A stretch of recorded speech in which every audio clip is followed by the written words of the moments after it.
a confecção de uma única lista em cada fase do concurso. E isso, na verdade, e ele alega que isso invalida, acaba por invalidar a reserva. E aponta dois regulamentos específicos, o do Tribunal Superior do Trabalho e o do Tribunal de Justiça do Estado do Rio de Janeiro.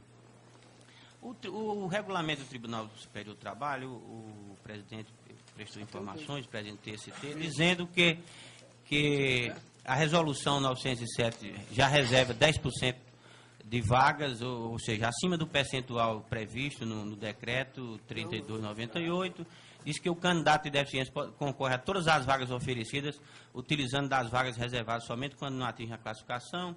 As vagas reservadas aos candidatos portadores de deficiência apenas serão destinadas aos candidatos da concorrência geral, em caso de não preenchimento, e que não houve, por parte do TST, qualquer menção explícita ou implícita de determinar a elaboração de lista única. O Tribunal de Justiça do Rio esclarece que não há previsão de reserva, porque não seria necessária, já que a própria Constituição determina a reserva.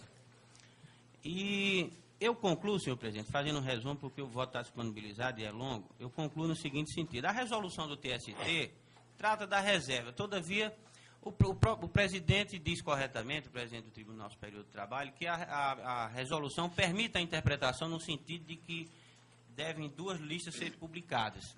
Mas essa interpretação que ele traz não é muito clara, e ao final das informações, o presidente do TST sugere que o ponto de corte que muitos concursos utilizam, na medida em que limitam o número de aprovados, mesmo aqueles que alcançam a nota mínima, seria um padrão que poderia ser observado igualitariamente por todos os candidatos, portadores de deficiência ou não. E eu concluo, senhor presidente, no sentido, em relação à resolução do TST, o seguinte.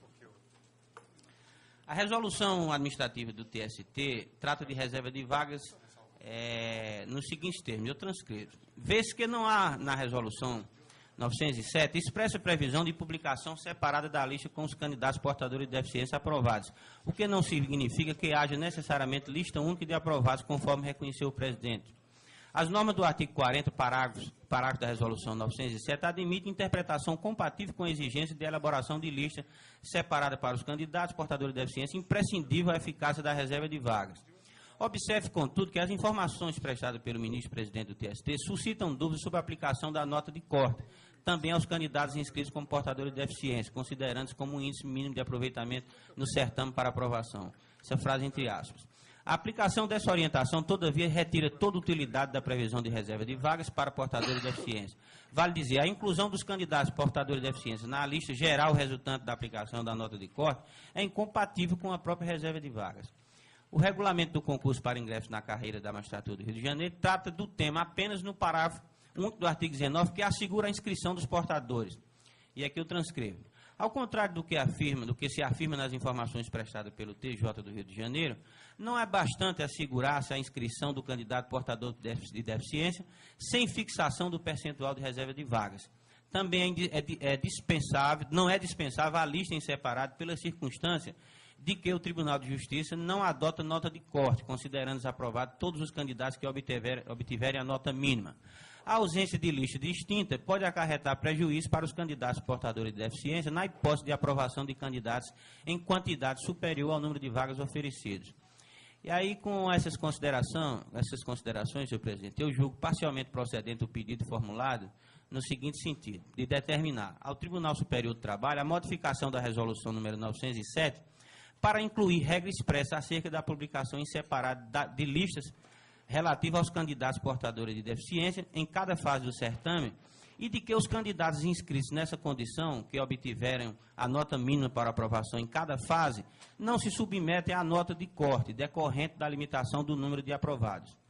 Ao Tribunal de Justiça do Estado do Rio de Janeiro, a aplicação do percentual mínimo de 5% de reservas de vagas e de publicação em separado de lista relativa aos candidatos portadores de deficiência em cada fase do concurso em andamento, bem como a modificação do regulamento para os concursos posteriores, de modo a contemplar a reserva de vagas nos termos aqui expostos.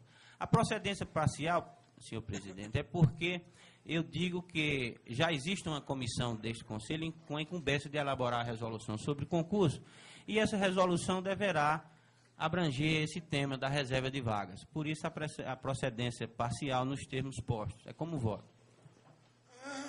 Alguma divergência? Não. Quero elogiar e enaltecer o voto do relator. O Conselho, por unanimidade. Eu vou pedir vista regimental, embora eu esteja de acordo, essencialmente de acordo com o eminente relator, essa questão relativa à nota, a parte final da letra A, preocupa-me, por isso eu vou pedir vista regimental. Após o voto do conselheiro relator, dando parcialmente procedente o pedido, no que foi acompanhado pelos conselheiros Felipe Lobo, Paulo Lobo, Técio Lins e Silva, Marcelo Nobre, pediu visto o conselheiro João Dallazio. E o Conselho aceitou as denúncias contra o Tribunal de Justiça do Maranhão por irregularidades na folha de pagamento da instituição. Eu, inclusive, fui pessoalmente ao Maranhão para acompanhar a diligência do Conselho Nacional de Justiça com auxílio do Tribunal de Contas da União. E lá nós verificamos que de janeiro de 2005 a abril de 2007, na folha de pagamento dos servidores ativos e inativos, houve o pagamento de R$ 90.550.059,80 indevidamente ou irregularmente. Então, são 90 milhões irregularmente. Então, são pagamentos em duplicidade, pagamentos de verbas indevidas, pagamentos sem autorização legal, pagamentos para funcionários exonerados, pagamentos para funcionários fantasmas, enfim, toda sorte de desmandos aconteceu nas gestões anteriores do Tribunal de Justiça do Maranhão. Em face dessa grave situação, foi realizado um trabalho de porte aqui por parte do Tribunal de Contas da União, e esse trabalho redundou num minudente relatório, e grandes trechos desse relatório eu fiz questão de inserir no voto. Uma vez recebido este relatório, eu encaminhei este relatório à atual presidência do Tribunal de Justiça do Maranhão. E o Tribunal de Justiça, em face desse relatório, realizou uma auditoria interna bastante extensa, na qual comprovou as ilegalidades demonstradas, bem como apurou outras ilegalidades. Ou seja, este fato se tornou incontroverso. Diante disso, senhor presidente, eu só vou ler as providências finais para nós encerrarmos aqui. Eu estou determinando o seguinte: seja oficiado ao Tribunal de Justiça do Maranhão, com cópia dessa decisão, para as seguintes determinações. Se abstenha de alocar servidores comissionados nos gabinetes dos desembargadores, além do previsto na legislação local. 2. Dê preferência aos servidores ocupantes de cargo efetivo do Poder Judiciário, quando a nomeação de cargos em comissão, com vistas ao atendimento no inciso 5º, artigo 19 da Constituição do Estado do Maranhão. 3. Providencie junto aos servidores envolvidos a devolução dos valores pagos indevidamente, verbas mencionadas no item 10, nos moldes estabelecidos na Lei 6.107 de 94. 4. Crie mecanismos mais eficazes do sistema de administração de folhas de pagamento com acesso restrito a um determinado número de servidores, rotina de auditoria, etc. 5. Informe sobre a revogação da resolução do próprio Tribunal número 3 de 2007, que alterou o conteúdo da lei, promovendo modificação em cargos comissionados, ocasionando mudança nos respectivos valores remuneratórios de maneira irregular. 6. Providencie o ressarcimento aos cofres públicos do pagamento em duplicidade da verba número 198, gratificação técnica judiciária, e da verba 301, diferença de vencimento sem amparo legal à servidora Sâmia. 7. Providencie o ressarcimento aos cofres públicos do pagamento sem amparo legal das verbas 301, 324, 327 e 398. 8. Providencie o ressarcimento aos cofres públicos sem amparo legal aos servidores que permaneceram na folha de pagamento após as suas respectivas exonerações.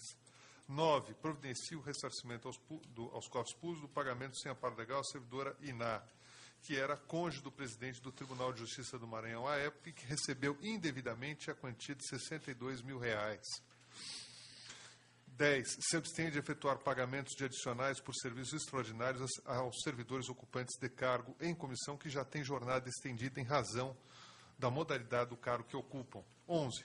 Suspenda o pagamento das seguintes verbas que não possuem amparo legal: 141.341, 198.398, depois a servidores requisitados, em percentual superior a 100% do